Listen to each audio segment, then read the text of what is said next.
আমাদেরকে এই প্রশ্নটা সলভ করতে বলছে। এইটা চট্টগ্রাম বোর্ডে 24 সালে আসছিল।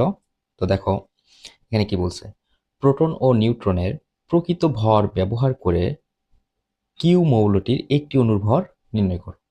তো প্রথমে আমরা একটু বেসিক শিখবো যে এখানে আসলে কি বলছে। একটি অণুর ভর নির্ণয় করতে বলছে, তাহলে আমাদের প্রথমে আগে প্রকৃত ভরটা বের করতে হবে। তো এখানে কিউ মৌলটা কোনটা দেখো তো, কিউ মৌলটা হচ্ছে এটা। তাহলে কিউ মৌলের যে আমাদের ভর বের করতে হবে, আমরা জানি ভর সংখ্যা মানে প্রোটন সংখ্যা এবং নিউট্রন সংখ্যার সমষ্টি। তাহলে এই দুইটা যোগ করলে আমরা কিন্তু কিউ এর ভর পাবো। তাহলে দেখো তো কিউ এর ভর, কিউ এর ভরটা আগে আমরা বের করব। ভর ইকুয়াল কত হবে দেখো তো, এই 9 + 10, 9 + 10 অতএব ইকুয়াল হচ্ছে 19। তাহলে আমরা কিন্তু কিউ মৌলের ভর পাইলাম। তো এখন আরেকটা বেসিক আমাদের শিখতে হবে যে এই যে ভরটা পাইলাম এটা অবশ্যই 1 মোলের ভর। কত মোলের? 1 মোলের ভর। তো 1 মোল ভর মানে এখানে কতটি অণু থাকবে?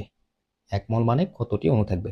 অণু থাকবে 6.023 গুণন 10⁻23টি অণু থাকবে। তাহলে 1 মোলে এতটি অণু বিদ্যমান, তাহলে এতটি অণু থাকবে। এখন আমরা এখান থেকে জাস্ট ঐকিক নিয়মে ম্যাথটা সলভ করে ফেলবো। দেখো কিভাবে সলভ করা যায়। আমরা এখানে যা করব সেটা হচ্ছে এতটি অণুর ভর এত গ্রাম, অতএব একটি অণুর ভর কত গ্রাম। তাহলে আমরা যেটা করব, অতএব 6.023 গুণন 10⁻23টি অণুর ভর, এতটি অণুর ভর। তাহলে এতটি অণুর ভর ইকুয়াল 19 গ্রাম।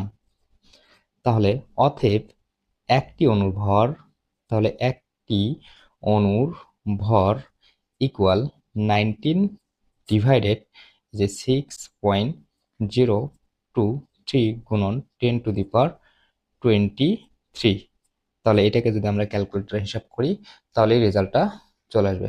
তো দেখো আমরা ক্যালকুলেটরে এটা হিসাব করছি। তাহলে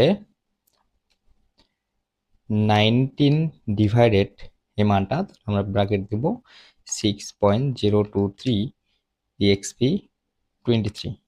তাহলে মান আসে আমাদের 3.1, মান আসবে 3.16 গুণন 10⁻23 গ্রাম। এটাই আমাদের রেজাল্ট। আশা করি বুঝতে পারছো। ধন্যবাদ।